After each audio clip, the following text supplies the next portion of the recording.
Hello, everybody, and welcome to the Psychic Matters podcast, episode number 58.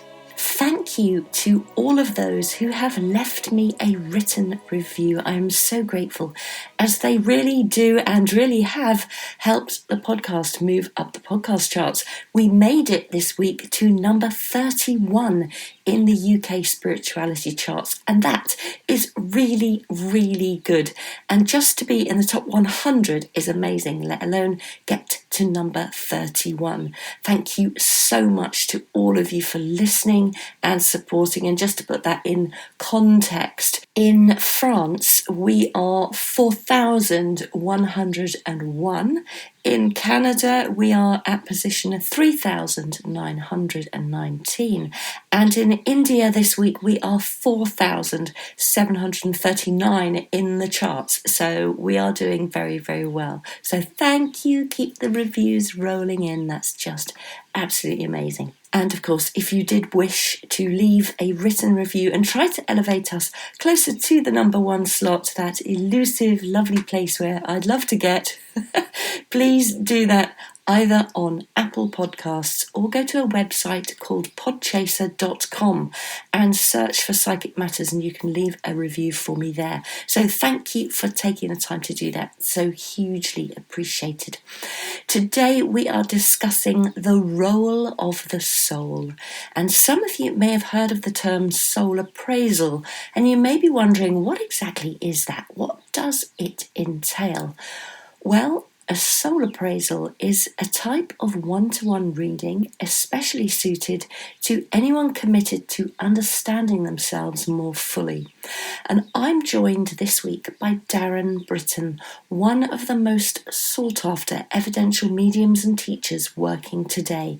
And he discusses his experiences and his understanding of the alignment between human identity and the soul. Darren explains that as soul beings, we're already existing in the spirit world, and when working mediumistically, we have to look at removing our identity and our judgments and our beliefs and expectations so that we can identify with the soul, and only then can what is present become revealed.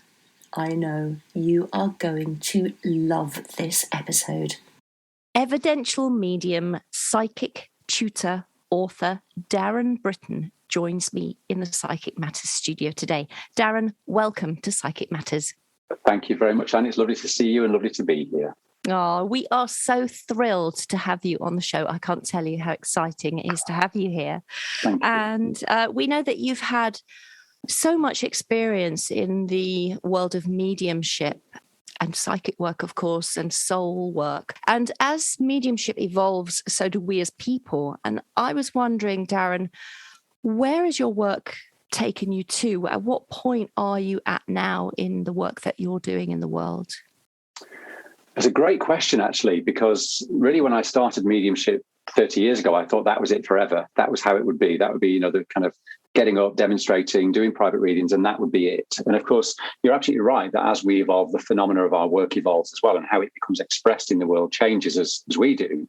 So currently, I still teach, I still demonstrate evidential mediumship publicly, although I've actually stopped doing one-to-one evidential readings now, for lots of reasons. I've noticed over a period of time that there were people that were coming for readings that really wanted something beyond the evidence of the spirit world. I think that the way that their lives and the world generally has changed is that people were looking to understand themselves more rather than looking outside of themselves for answers to who they are and what their life is really about. So my work naturally, I think, has evolved in line with those changes personally and collectively. And so now I really work on something that I call soul appraisals, which is really looking at the very many levels of the self, including the ego, the mind, the soul, and the intent that's held within each of those aspects. And Darren, that's really interesting about the soul appraisal and the different aspects of it. For someone who's listening to this, who perhaps would like to book a soul appraisal, or just maybe not even book one, just learn a little bit more about what they involve. Can you go into a little bit more detail? So if somebody comes to you for a reading for a soul appraisal, what might they expect? So really when I do an appraisal, traditionally an appraisal is really looking at those elements of the medium that are working with their mediumship, their spiritual awareness. So typically they are focused only on a specific area. But because I recognize that, and many people are recognizing now, that we are a spiritual being having a human experience, and that so part of the appraisal is really about looking at you holistically, what's going on within your identity. So I think it was Sir Deepak Chopra said that the ego is our self-image. It's not our true self. It's characterized by labels and masks and images and judgments. And so part of the appraisal is looking at those elements, because the identity really is a construct based on all of those things that Deepak recognizes. So part of the appraisal is looking at what's going on within the top layer of our life, because the identity really is the wrapping of who we are truly. So part of the appraisal is looking at work, health, family, relationships, how people are feeling about those areas, and really what's going on the surface, but then also looking beneath the surface. What are the emotional things that are underpinning those choices, those experiences? So that's one level. The other level is that we are a spiritual being. We are a soul that has come into this life to experience, to grow, to evolve, to teach, to learn. And so the soul also has an intent.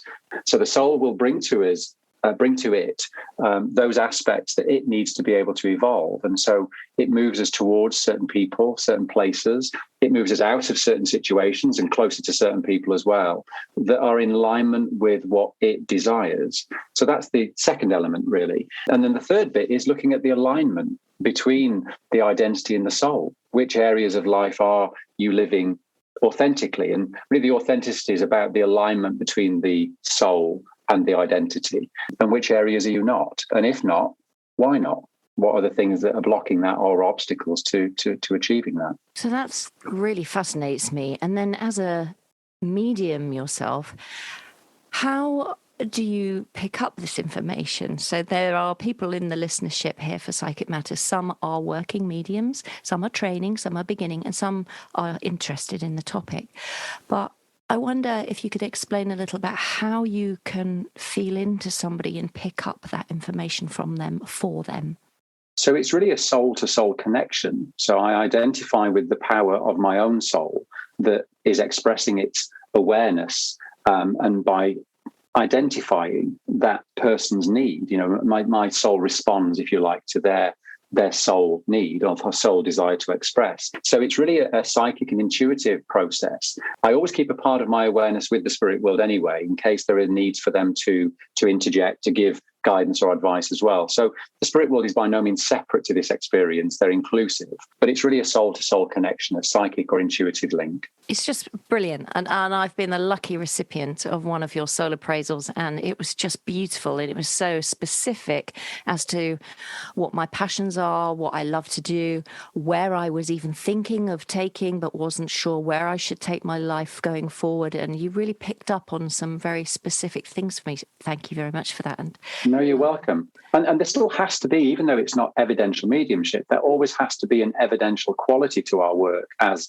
psychics, as intuitives, as mediums, and as healers to a degree. So there shouldn't be an absence of evidence. It's just that the evidence is different compared to evidential mediumship. Yeah. And I also, you talked there about the spirit world being involved and how you keep your awareness with the spirit world very much as well during these soul appraisals. And I was watching you demonstrate mediumship, and what I really took away from that by watching you work was how strongly you were connected to spirit, where these spirit communicators became so very present within you that you were able to just give this most extraordinary information, names, dates, places, people's occupations, things like this that were very, very evidential for the recipient.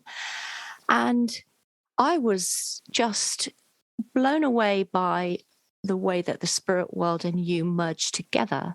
And also maybe for people listening who are mediums, who do work and want to become more progressive and better and give more evidence, how can we bring spirit that close to us? Well, I think that's a very interesting question, because I think, and the language you've used there, and how can we bring them close to us, there is no separation.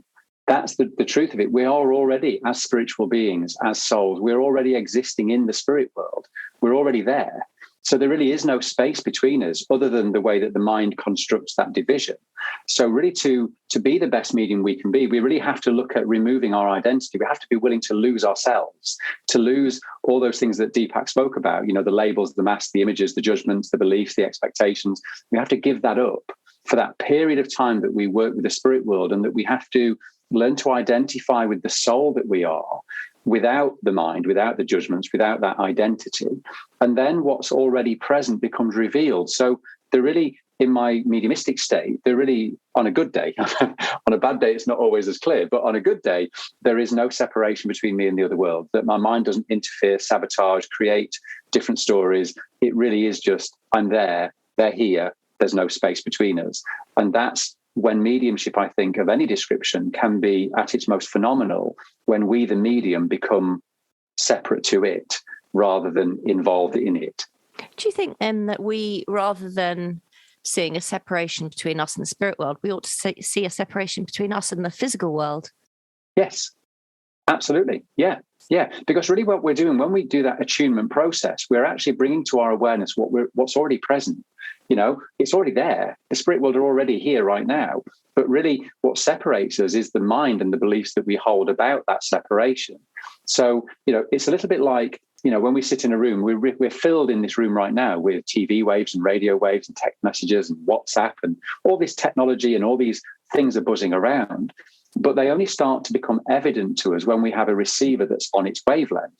All that the medium does is alters their wavelength to be in harmony with the world that's already present. And then we start to access the information that's available that, for the most part, is outside of our awareness. So really, it's no different. When we can identify with the truth of who we spiritually are, then we're already in the spirit world. And that, therefore, makes everything available. And you have done this for many, many years. And you must have, like all the rest of us listening who are working as mediums, have developed to this point that you're at now, and hopefully will continue to develop and progress yourself. But I know myself, I watched or used to watch people like you when I was beginning to develop my mediumship. And I used to think, oh, gosh, I'll never get there. How on earth does that happen? You have to be born that way. You have to have this immediately from a child and be that good immediately. But I don't believe that's true. And yet there is a period of progression. So how did your mediumship begin to build? So I was very fortunate, because I walked into a spiritualist church at 17 thinking they were a bunch of crazy people. I would go once and never again. And then by the end of the evening, I was receiving information from the spirit world, and there was an evidential quality to it, which really got me hooked. And so I went every week, but I was blessed in as much as I didn't have the influence of attending lots of workshops or seeing huge amounts of mediums or going to lectures or seminars because of where I lived. I was in the middle of a very small mining community that was miles from anywhere where these events would have gone on. And so I just sat with the spirit world. I didn't have anything in my kind of knowledge base to conflict what the spirit world told me. So I trusted it. There was no separation. There was no involvement of my mind. So that doesn't mean to say that I accepted easily everything that I was taught or everything the spirit world gave to me, because I was always a very curious child and a curious person, and still am. But I always have to have something to back up. There's got to be an evidential quality even now to everything. Let's look at, why does that make sense? What else might that be? So I always had that part of me, which was really helpful for me to reach higher, to reach for more, not just to become accepting of what I might have classed as being average, mediocre, or explained away by other phenomena. So I think that was the thing that motivated me to reach for more evidence. I remember very clearly thinking in circle, well, if the spirit people can give me their first name, why can't they give me their last name? If that's available, if that person's talking to me, why are we settling for just the small amount of information? If this loved one wants to prove that they're absolutely here, then what's stopping them? And the truth is nothing. What stops us is the mediumship. What stops us is the mind of the medium that believes that that's not available, or I can't do it, or like you said, I'm never going to get there, So I think that we have the potential to really limit how the soul and the expression of it starts to grow.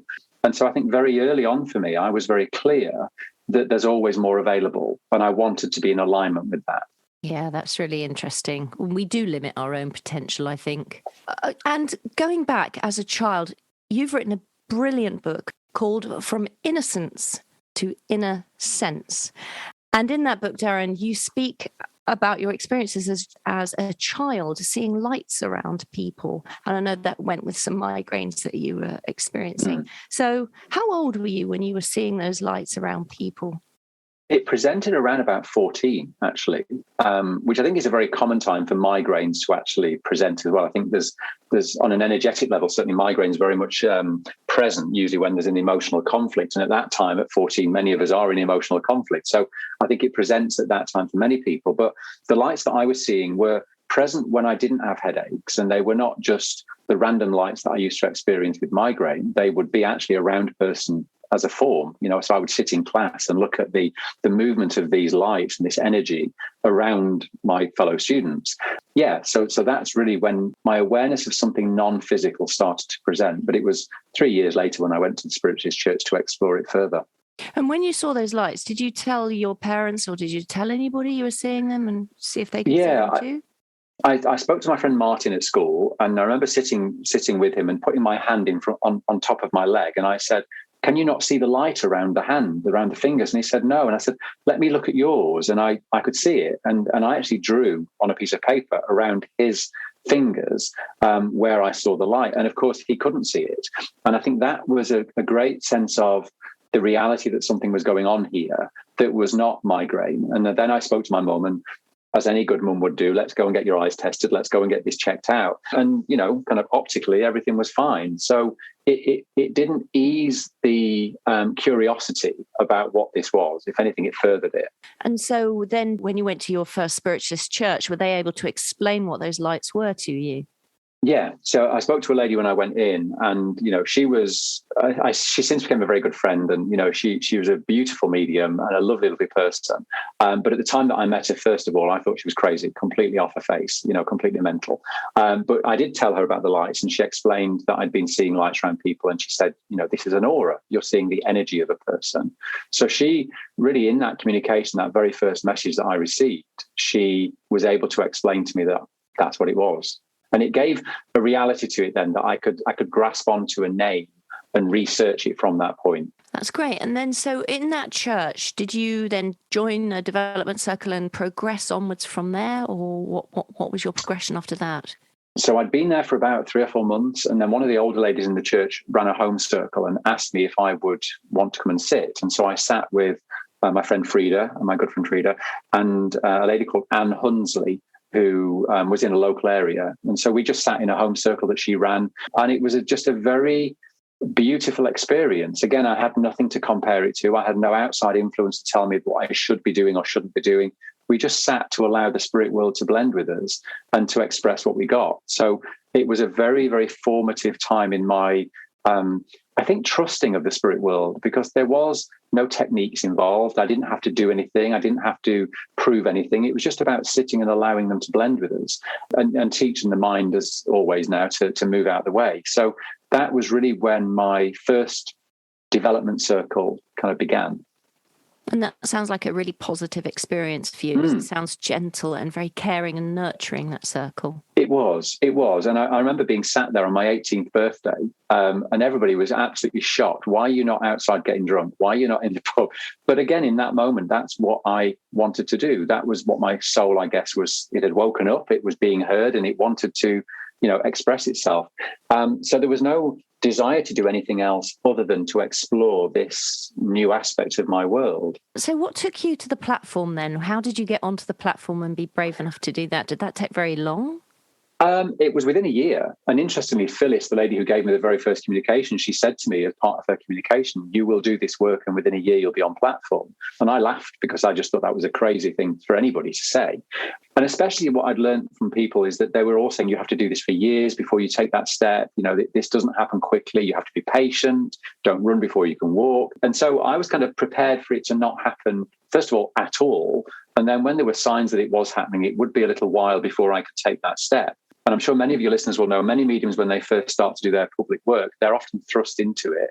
It's not always a willing choice to take that place. And I'd gone with my friend Frida to a separate spiritualist church. And that church was a very broken down, run down, dark little hut in the middle of nowhere, but had such an amazing feeling in it. And so I went on a Sunday afternoon, and I just sat there with an absolute feeling that I wanted to demonstrate, that I wanted to work. Just the weirdest feeling, just a sense that I wanted to express this mediumship. And I just happened to say it to Frida, just absentmindedly, not knowing who the mediums were. And it turns out that they were good friends of Frida that were taking the service.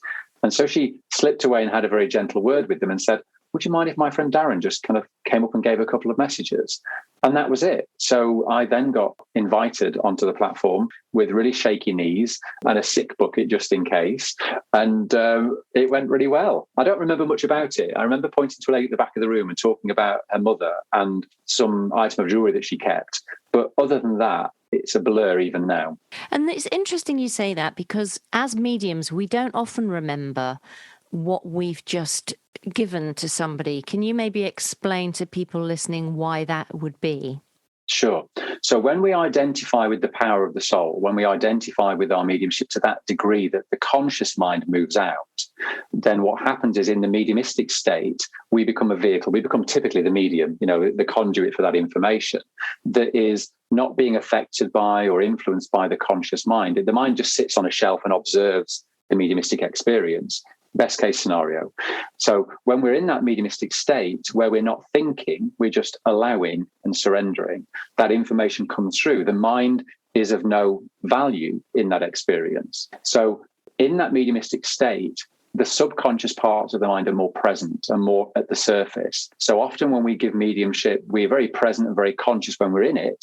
But as we become disidentified from the soul and our mediumistic state, and the conscious mind starts to become more present, because the mind was the observer and not the originator of the experience, it's often very common that we don't consciously remember what we've given unless somebody starts to trigger that memory from our subconscious by reminding us what we've said. So it's very uncommon. And actually, it's one of the way that the mind behaves in the mediumistic state is actually very suggestive of how closely connected we are to the spirit. Yeah, it's a really good explanation. Thank you, Darren. That's brilliant. And what do you think, as mediums, we expect from our recipient? Because we know what the recipients expect from us. They want lovely evidence from their loved ones. But what are we as mediums expecting from our recipients? I have this running joke with my students, and I say, I don't trust recipients. They're slippery customers. They're slippery fish, and I mean that in the most respectful way, because, I am a recipient at times as well. And I, like many of us, my mind goes blank. I can't recall everything.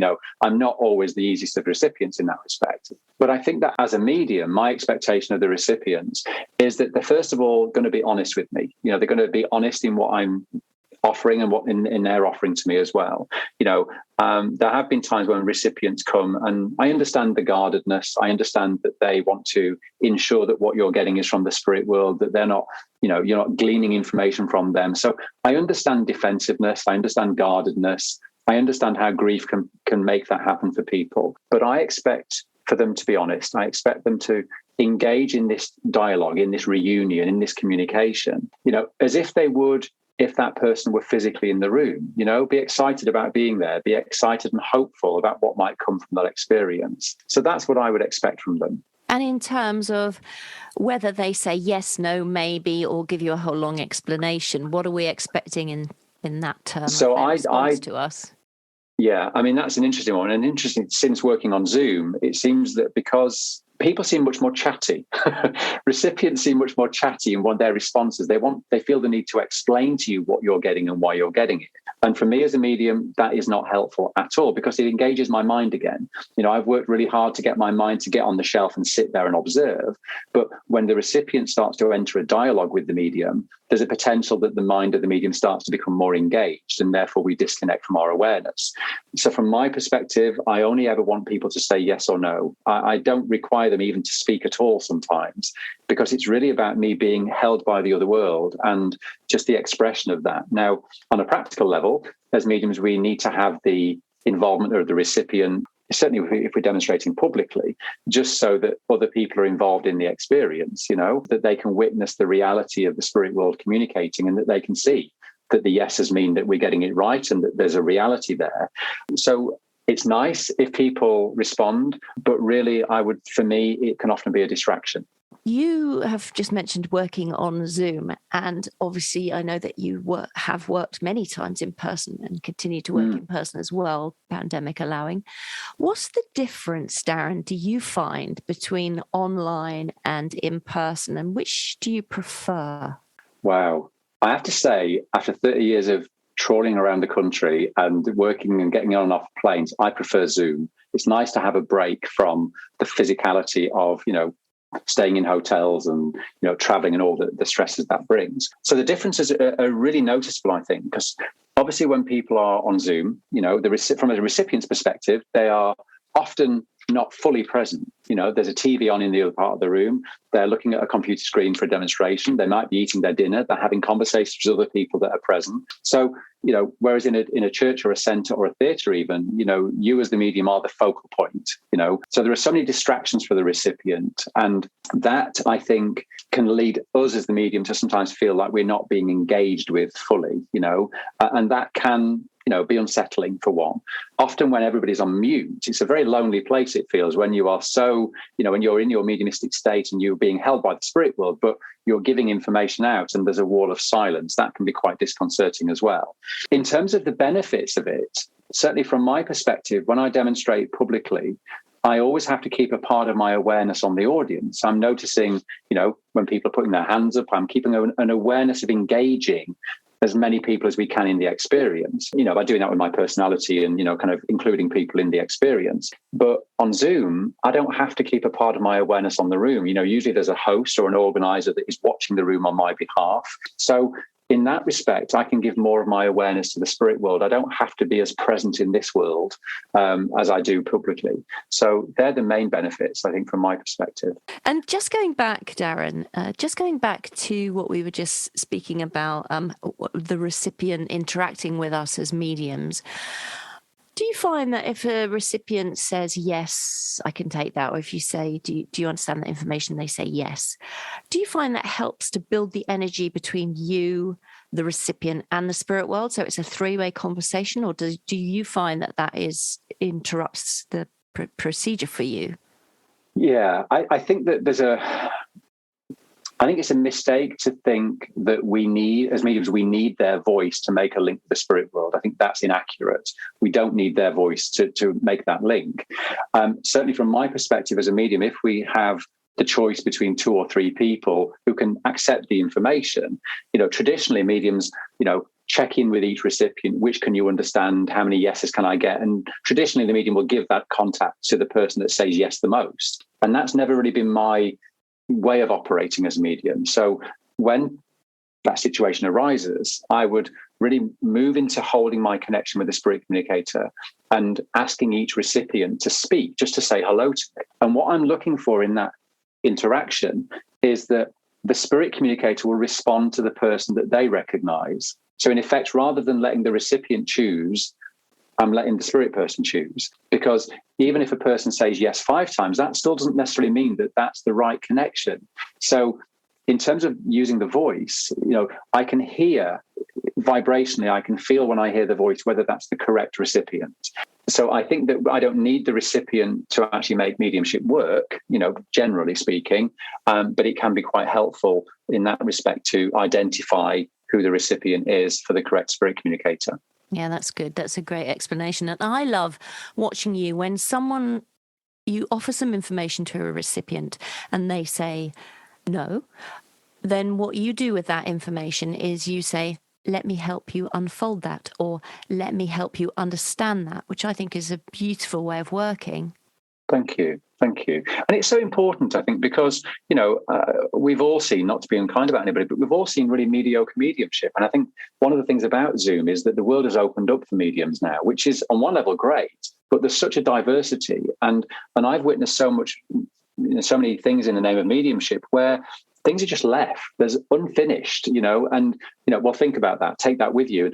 And whilst on some level we have to do that sometimes there's great evidence that can come from research, outside of the mediumship experience, I think we have to follow the line, as far as we can go as mediums to ensure that the recipient has as much information available.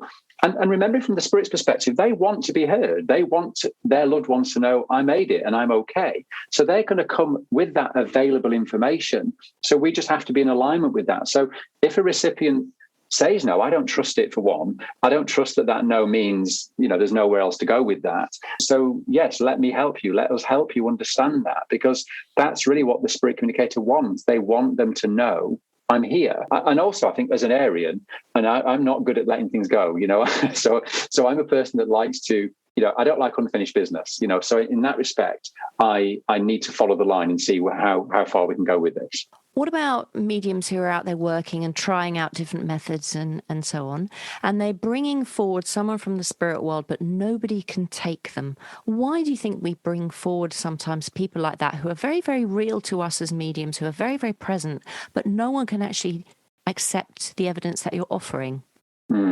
It's incredibly, first of all, frustrating for the medium, isn't it? Because, it's real to us, it's absolutely real to us, and we can't deny that we're in touch with that loved one. And I think there's a few different reasons for that. Maybe the recipient is not feeling brave enough to respond. That's the first thing. Maybe that information that's coming forward is falling on deaf ears for lots of reasons. They may be fearful of speaking in public. They may be not wanting you to know their business. They may be with people in the audience that they don't want to know their business as well. So a no doesn't necessarily mean, first of all, that we are wrong as mediums. I think, linking to what I said earlier, that there are times when we have to research, we have to look into that evidence. There are many times I've been given information from mediums and it meant nothing to me whatsoever at the time. And yet when I've checked it, it's turned out to be highly evidential. There was one of my students gave me a communication once, and she gave me the name of the sanatorium that my grandfather was in when he had tuberculosis many years ago. That happened well before I was even born. And yet she gave me the name. And when I checked it with my mum, it was incredibly accurate, So it was beyond my knowledge of understanding, not beyond my experience. And so it was highly evidential for my mum. And I think sometimes there's an intelligence at play here that sometimes we have to be willing to research that, So I think that can be a reason why sometimes it seems to kind of fall flat. But if the recipient is willing to take that evidence and research it, the intelligence of the spirit world will become really evident in that. Yeah, that's a great explanation. Thank you, Darren. So talk to us then a little bit about spiritualism. So we've got spiritualist churches, and then we've got spiritual centres. And people listening may not understand the difference between spiritualism or a spiritualist centre. So maybe you could explain a little about that. Thank you. So first of all, I would say I'm not a spiritualist. And the reason I'm not a spiritualist is because whenever we start to identify with a belief system, we are engaged with the mind. The ego becomes very identified with it. We accept it's a part of us and we become a part of it. And then we become very entrenched sometimes in that. Because we personalize it, we find it very difficult to think differently, to go beyond the limits or the construct that presents. And what that also does, when we start to identify ourselves as a thing, it has the potential to disconnect us from the spiritual dimensions of ourself. And certainly as a spiritual being that I acknowledge that I am, I want to be able to express the potential of my soul without any of those limitations or restrictions of the mind and all those identifications that it makes. Now, having said that, the bulk of my work for 30 years has been within spiritualism as a religion, in Christian spiritualist churches, in spiritualist centres, in SNU spiritualist churches. And there was a time that I never really felt like I was kind of being authentic to myself, that this gave me a platform, it gave me an environment to be able to express my mediumistic ability. But I never really resonated with the religion itself. And so for me, now that I don't work within spiritualism for that reason, because I think it presents a limitation to the expression of my soul, that isn't to say that it's not powerful or positive for many, many people, just as it has been for me in the past. And there are some wonderful people who are upholding spiritualist centres and churches around the world that are devoted to doing good and to explore mediumship, spirituality and such things, which is phenomenal. So I think the religion of spiritualism is one thing. I think the aspects of spirituality is a separate thing. And sadly, those two things aren't always kind of in alignment with each other, from my experience. Going to your book again, Darren, you wrote this beautiful book, From Innocence to Innocence.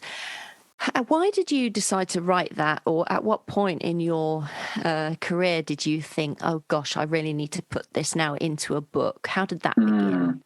Well, it was probably about 12 years into my mediumship and to my working as a medium that I was kind of being inspired by the spirit world to kind of jot a few things down, noticing things that were happening in my mediumship, things that were happening in my understanding.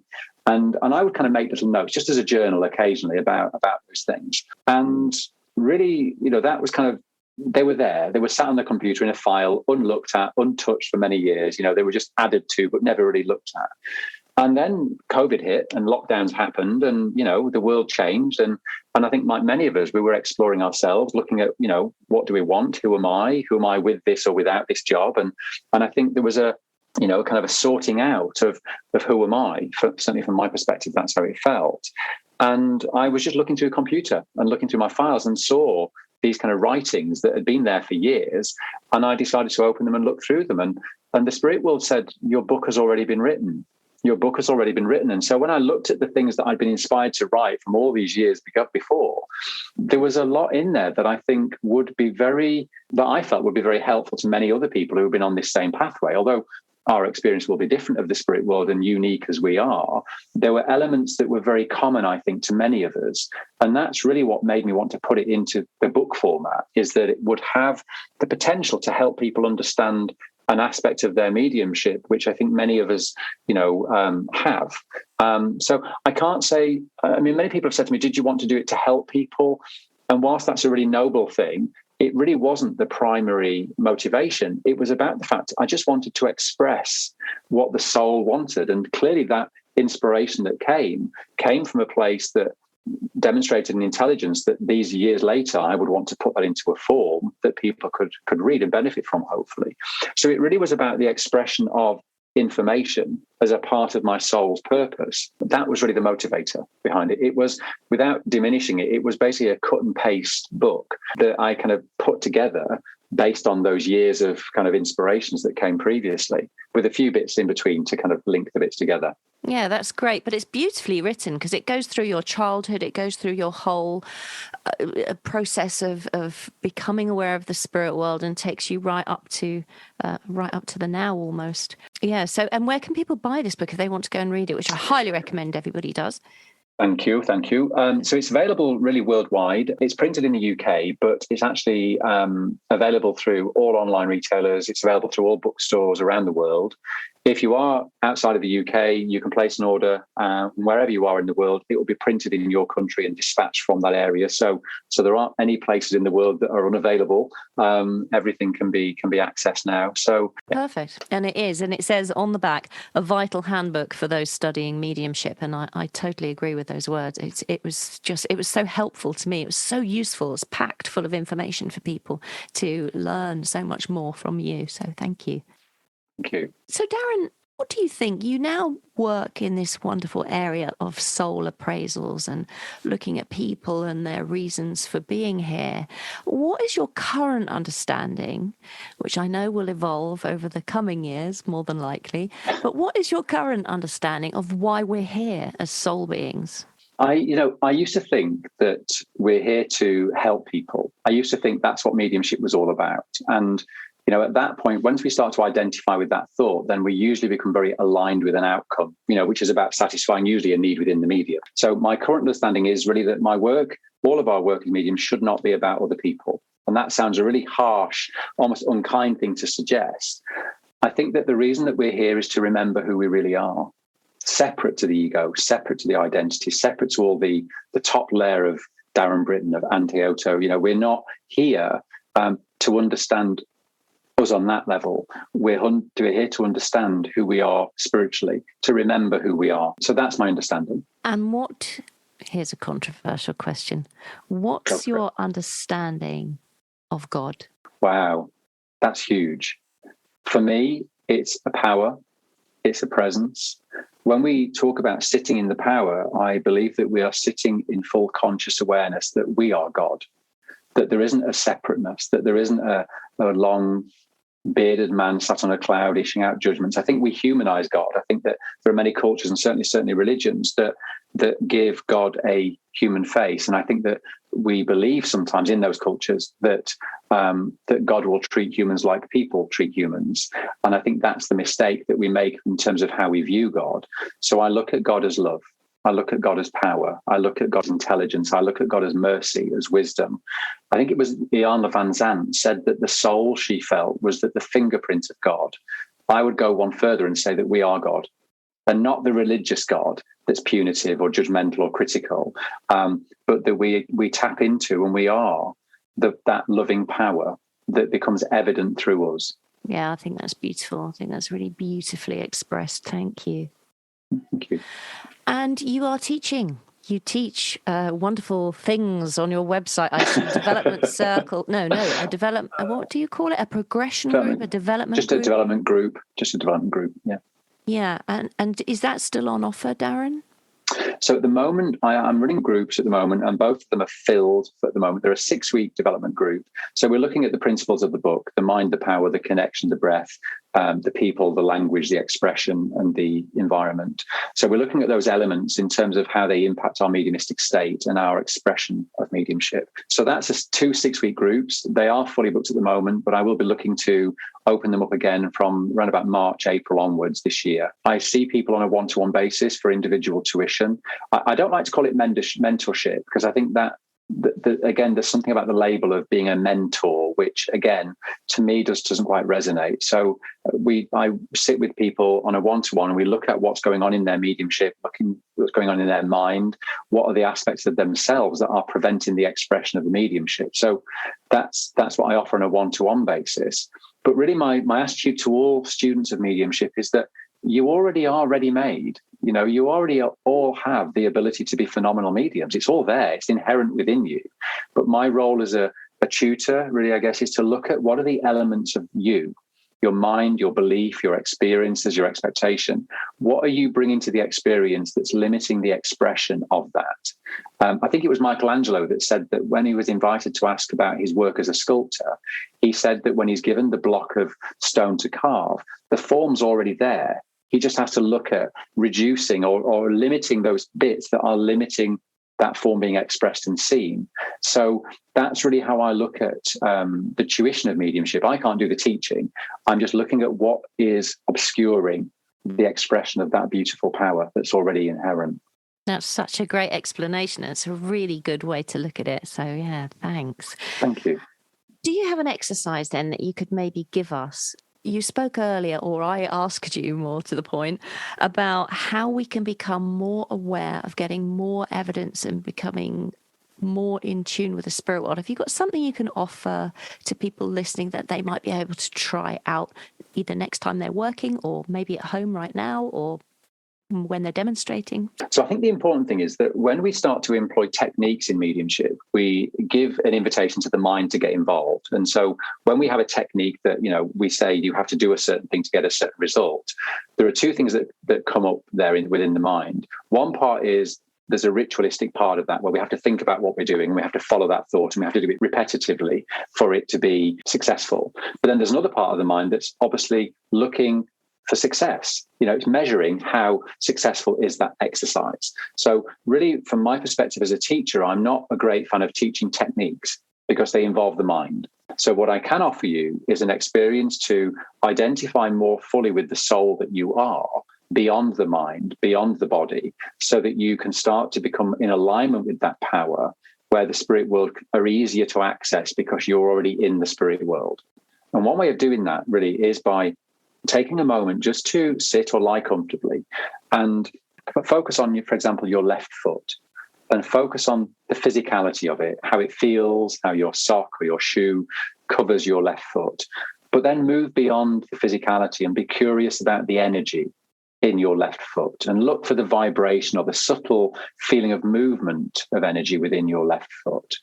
And then move up to the calf and the shin, and then the upper thigh, and notice the physicality, but look beyond that to experience the energy or the vibration of energy within it. Moving then to the leg, the other leg, the arms, the torso, the stomach, the abdomen, the hips, the chest, the shoulders, and moving to the face and the head, and start to experience yourself as a spiritual being first, and start to move into that beyond the mind. Because if we start to say to you, don't think a certain way, then by nature of the mind, we will think about a certain thing. It's like me saying, don't think about a black dog. You're going to think about a black dog, so we can't experience the spiritual self by the mind, through the mind. We have to look beyond that. So instead, using that exercise, you're identifying with the power that you are. You're identifying with the spirit that you are, that puts you in alignment with the power that is around us always. That's really quite brilliant. Thank you. It's brilliant. As you were doing that, I was like, oh, I can feel this energy in my left foot. So interesting. I want to really go away and really work on that. That's beautiful. Thank you, Darren. That's wonderful. Thank you. Darren, thank you so much for all of your incredible knowledge and sharing so much with us today. We're so appreciative.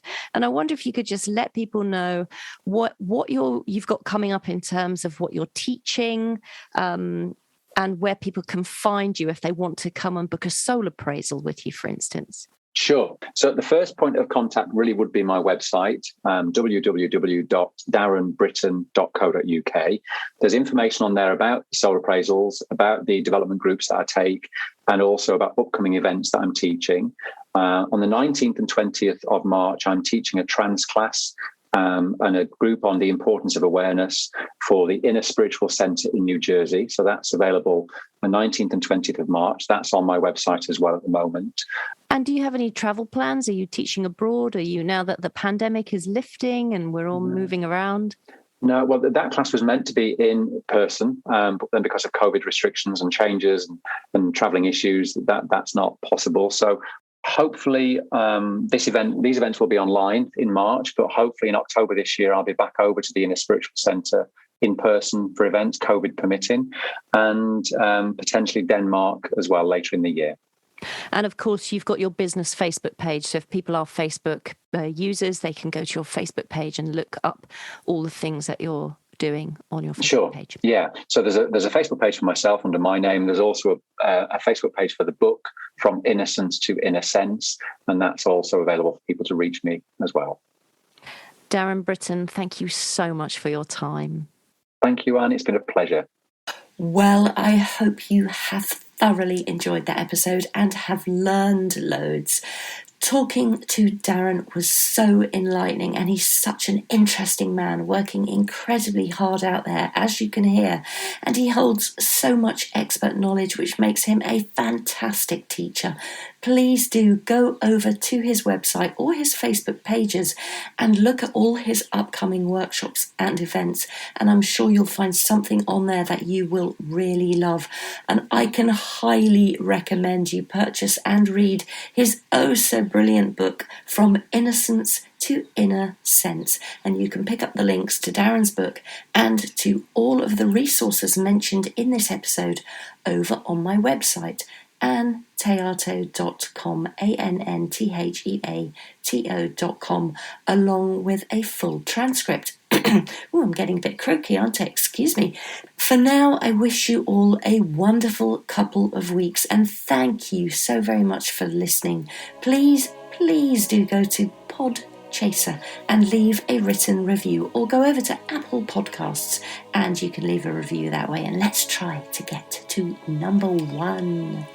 Until next time, my name is Ann Théato, and thank you for listening to Psychic Matters.